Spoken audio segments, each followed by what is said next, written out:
بسم الله الرحمن الرحیم. د طاقتونو ضرب له مثالونو سره اسانه زده کړئ. د طاقتونو د ضرب قانون دلته په دې ویډیو کې تشریح کیږي. تاسې به ډېر څه زده کړئ او بیا به وکولی سئ چې دغه پوښتنه چې دلته کړې ده دې ته هم ځواب پیدا کړئ. دلته تاسو ته لومړی مثال درکړل شوی. تاسې په خپله حل کړئ او له هغه وروسته د موږ د ویډیو له ځوابونو سره یې مقایسه کړئ.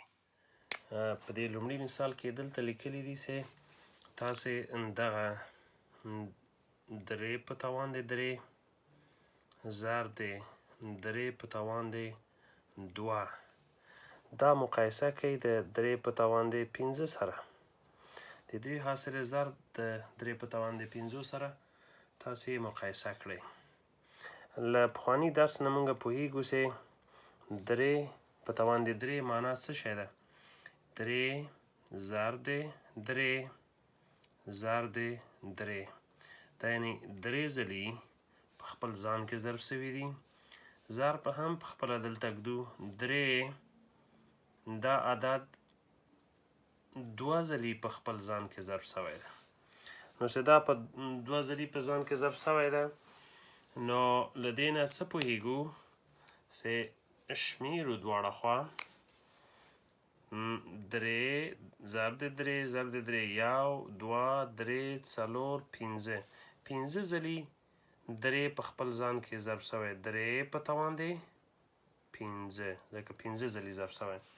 دلته تاسو اوس وګورئ او دلته وګورئ چې 3 په توان دی 5 په دې بل قلم به ولیکو چې تاسو ته ښه ښکاره سي. نو وګورئ چې دواړه یو له بل سره مساوي کیږي. چې دا دواړه مساوي دي نو له دې نه نتیجه اخلو چې 3 په توان د 3 ضرب د 3 په توان د 2 دا مساوي کیږي له 3 په توان د 5 سره. ځکه دلته تاسو ولیدل چې دا هم له 5 سره مساوي سو او دلته دا له دې سره مساوي دي نو دلته څنګ په څنګ لیکلی سو. کله چې موږ ولیکو له دې نه معلومیږي چې د طاقتونو همغه لومړی قانون چې کله 2 طاقتونه چې قاعدې سره مساوي وي لکه دلته چې تاسو ګورئ 3 دلته هم دي دلته دي قاعدې چې مساوي وي له قاعدو نه یوه قاعده لیکو چې کله د ضرب حالت کې وي او طاقتونه یې سره جمع کوو 3 جمع 2 وینئ نو دا وګوره مساوي سي له 3 په توان د 5 سره. دلته دویم مثال تاسو ته درکړل شوی. په دې کار وکړئ. په دویم مثال کې موږ لرو چې 2 په توان د 3 ضرب د 2 په توان د 5 دا یو او همدارنګه بل لرو 3 په توان د 2 ضرب د 3 په توان د 3 ضرب د 3 په توان د 4. دا دواړه باید تاسو د ضرب حاصل ضرب پیدا کړئ. دا په دې مثال کې تقریبا 2 یې موږ ته راکړي دي یو دا ده او یو هم په خپله دا ده. لومړی به دا حل کړو. لومړی رقم مخکې ګوره موږ زده کړه چې کله چې 2 عددونه د طاقتونه د ضرب په حالت کې وي او دلته یې د قاعدې هم قاعده ګوره دا 2 ده او دا هم 2 ده قاعدو نه یوه قاعده لیکو او طاقتونه چې دي هغه سره جمع کوو 3 جمع 5 دا به مساوي سي سره 2 په خپله لیکو 3 او جمع 3 او 5 سره جمع کو نو 8 کیږي. نو د دې لومړي ځواب دا سو.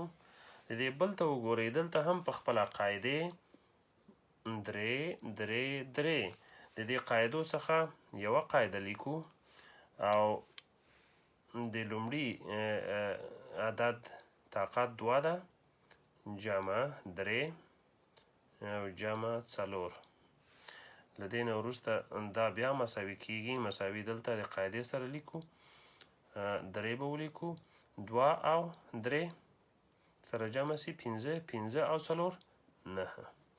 د دې مثال د دې ځواب شو 3 په توان دی 9.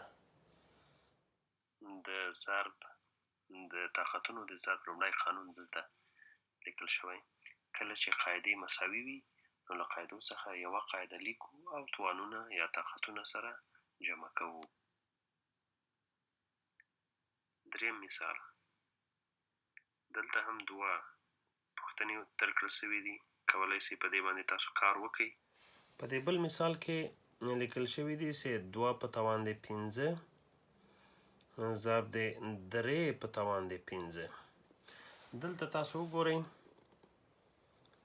وایي دا له څه سره مساوي کېږي، او دا بل کې بیا لیکي چې 3 په توان دی 15 ضرب د 4 په توان دی 15.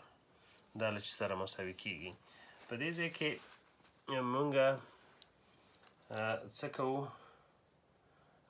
دلته تاسو ګورئ چې قاعدې سره لکه مخکې مونږ ته ویلي وو چې دا قاعدې چې کله سره مساوي وي نو تاسې هغه وکئ، د قاعدو نه به یوه قاعده ولیکو او بیا به طاقتونه سره جمع کړو. دلته طاقتونه مساوي دي، قاعدې مختلف دي. نو په دې وخت کې مونږ څنګه کوو، دغه خپله 2 ضرب د 3 لیکو او دا دواړه په یو طاقت باندې لیکو، ځکه د دې طاقت هم همغه 15 ده او د 3 طاقت هم 15 ده، کل په توان دی 15 یې لیکو. یعنی له دې څخه معلومیږي چې 2 په 3 کې 6 په توان دی 15. له دې نه معلومیږي چې که چیرته قاعدې مختلفې وي خو توانونه یې سره مساوي وي، په هغه وختو کې قاعدې خپله منځ کې سره ضربوو او په توان یې لیکو. دا یو.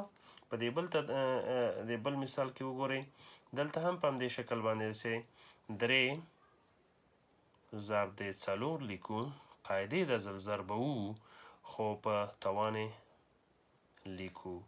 دې ځای کې به 3 په 4 کې 12 په توان دی 15. نو یو ځواب دا سو او د بل ځواب دا.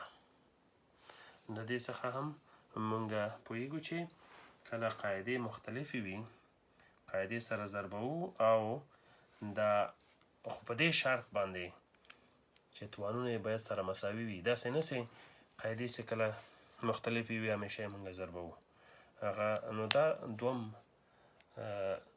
د دوم قانون له مخې نه مونږ مخکې ځو.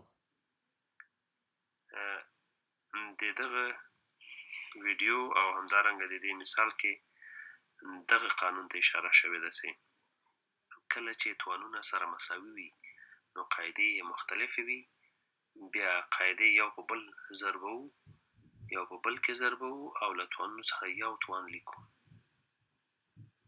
څلورم مثال،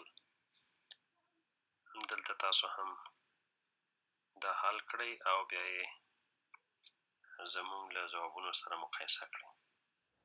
په څلورم مثال کې بیا داسې یو عدد ورکړل شوی چې 3 په توان دی 4 بیا کل په توان دی 2. دا څو کېږي؟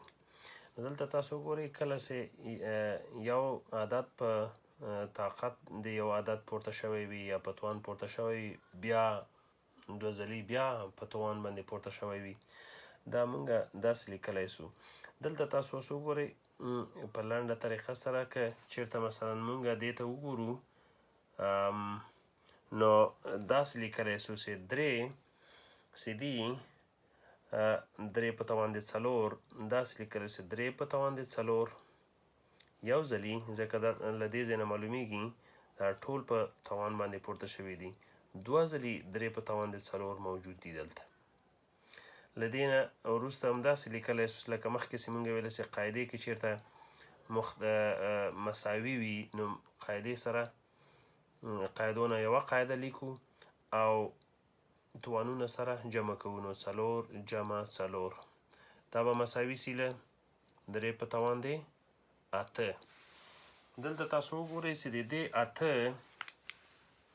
د دې 8 دغه توان سره رامنځته سو او دلته تاسو وګورئ چې بیرته هغه اصلي عدد چې موږ ته راکړ سوی و دا دلته اوس ورته ګورئ د دې توان همغه قاعده ګوره 3 ده او دلته هم 3 ده.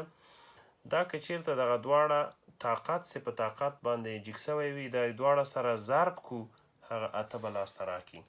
نو له دې نه موږ پوهیږو چې که چیرته یو عدد په یو توان باندې پورته سوی وي او هغه بیا په بل توان پورته کیږي نو توانونه په خپلو منځونو کې ضربوو او د هغې قاعدې په مشترک یو توان باندې لیکو. د بل مثال کې تاسو اوس وګورئ دې کې دوم مثال هم ورکړی دی چې هلته وایي چې 3 په توان د 15 او دا په توان د 2 دا به مساوي سي. اوس هومره لویې عملیې ته ضرورت نشته ده موږ اوس پوهیږو قاعده همغه یوه قاعده 15 په 2 کې لاس نو دا یې ځواب شو.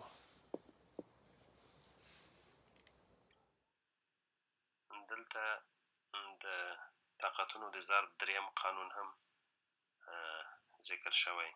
کله چې یو توان لرونکی عدد بیا په بل توان پورته شي نو د طاقتونو د ضرب د قانون پر اساس قاعده همغه قاعده لیکو خو توانونه په یو بل کې ضربوو او حاصل یې د قاعدې پر سر لیکو.